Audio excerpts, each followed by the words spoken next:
Kia ora, hello, I'm Philip Duncan. Thanks for joining us for our Wednesday weather update recorded on July the 3rd. We're tracking an enormous area of high pressure over here towards Tasmania, and at the same time we've got low pressure out here past the Chatham Islands. Now the low is not really much to talk about, it's the high that is driving most of our weather. Dredging up this colder airflow, it is windy. Otago Peninsula, Banks Peninsula, Wellington, Waiata Upper, Mahia Peninsula, those areas are more exposed to that windy weather, and also southern parts of Taranaki as that wind just sort of comes through Cook Strait there. Otherwise, the blue shading you see on this map means light winds, not a lot going on. And so that means actually kind of mild afternoons if the sun's out and the wind's not blowing. It won't be too bad. But at nighttime, those temperatures are going to drop and you'll really notice some colder mornings coming up and some colder nights. Cloud map over the next day or so doesn't show too much, but basically you see this cloudy weather leaning along the east here, a few showers still coming in, a little bit of cloud sneaking through Cook Strait, and also cloud building down here in the southern part of New Zealand as we get towards the end of Thursday. So frosty weather is around. Frost risk on Thursday morning, quite widespread around the interior of the South Island. But that cloud I talked about coming in on Thursday evening, you kind of notice that here on Friday morning, not quite as frosty in the southeast. But that southerly wind may be keeping some of these eastern areas frost-free. And the frost risk goes all the way up to about Auckland as we go through to Friday morning, just here on the general risk map. When we take a look at the minimum temperatures, you'll notice Waikato's got the 0 here and 4 in Auckland. It's worth noting that the 4 is at the airport, surrounded by the sea. So inland parts, sheltered parts of Auckland could be just as cold as Hamilton and Waikato, getting down to that frost territory. The bit of a breeze on the side here, that's why it's not so frosty and cold. Places like Wellington, and obviously getting down to the -1s and below. Only -1s in a couple of areas there that we've highlighted, but where you see the darker blues, you're getting well down, -4s, -5s, -8s and 9s, although a lot of that is properly up into the mountains.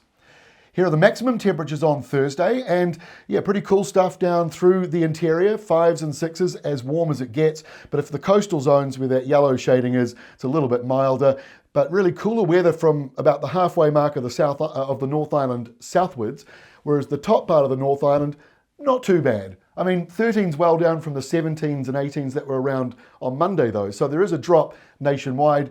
But northern areas aren't quite as bad, obviously.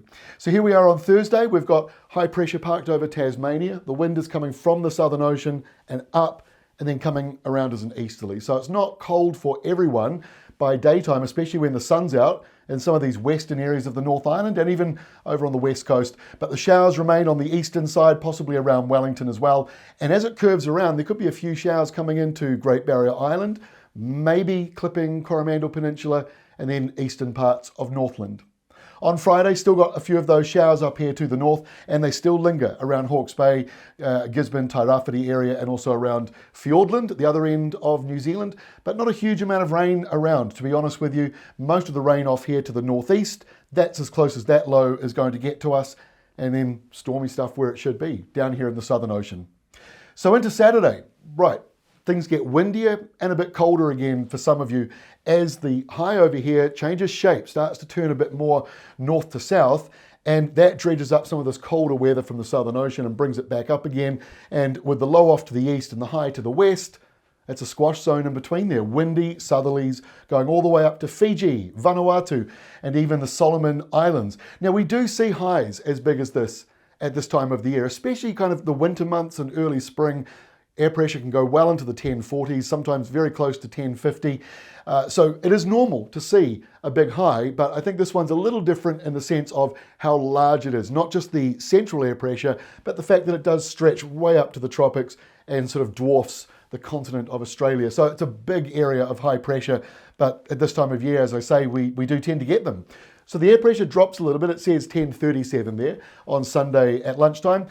A windy south to southwesterly still around the country. It might be more westerly here and there for some regions, but generally speaking, it is still coming out of the Southern Ocean. But it's warming up the airflow a little bit. And as you look here on Monday, you sort of still see that southwesterly flow around the country, but you track the origins and it doesn't take long before you're coming out of Tasmania, Victoria, New South Wales and Queensland, not quite from way down here in the Southern Ocean. So that's why the blue line is dropping down. But if you're in Southland, still cold and showery for you, but not too bad. There's not a lot of weather happening as we go into next week because of this big high, but we'll keep you up to date. Frosty weather, maybe a little bit of snow in there, and we've got to see just how long it's going to take that high to kind of move through New Zealand. Our Climate Watch update the other day suggested it will be around till the middle of the month, so we will see. We'll have more details tomorrow about that as we extend our forecast out across next week.